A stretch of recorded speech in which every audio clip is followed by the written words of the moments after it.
Ibinahagi ng nationally awarded makeup artist mula sa Albay na si Vince Matthew Villar ang ilang tips sa pagme-makeup sa 60 kababaihan mula sa iba't ibang bahagi ng lalawigan sa isang makeup session sa isang mall sa lungsod ng Legazpi nito lamang Sabado. May tema ang aktibidad na Radiant You, Celebrating Self-Love with Makeup, isang International Women's Month event na inorganisaan ng Junior Chamber International o JCI Daraga. Bukod sa mga paraan ng tamang pag-apply ng makeup, tamang kombinasyon ng mga ito at makeup sa anumang uri ng okasyon, ibinahagi rin sa aktibidad ang mga paraan upang mas maging radiant ang balat ng kababaihan. Super thankful po ako kasi this is a once-in-a-lifetime opportunity that I can share my talent to a lot of people, especially to the women of Albay. I believe that Rani can do it, of course, but expect me to do my best to make her beautiful even more.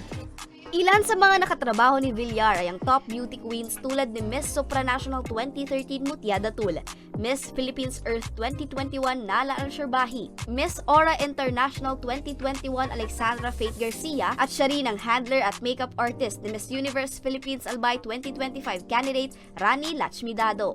Isang karangalan umano kay Villar na maibahagi ang kanyang kaalaman sa pagme-makeup na naging daan rin upang mas makilala siya hindi lamang sa ating rehiyon kundi pati na rin sa buong bansa. My message to the women out there is to be strong, be brave, and always fill your heart with love because everything is possible as long as you believe in yourself that you can do everything.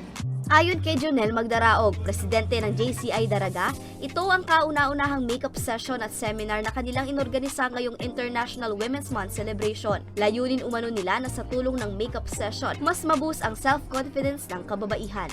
Yes, this is the first time na nagkaroon kami ng Radiant You, ng project ng JCI Daraga, in connections with Women's Month.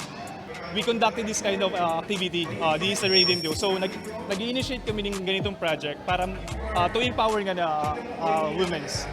We will make this Radiant You 2.0 something. Every year siguro nagagawin po ulit namin to para naman maturuan namin yung mga kababaihan, not just kababaihan, even male.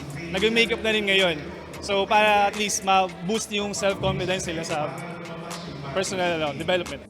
Siniguro ng JCI na patuloy silang gagawa ng mga proyekto o programa na magbibigay ng boses sa mga kababaihan.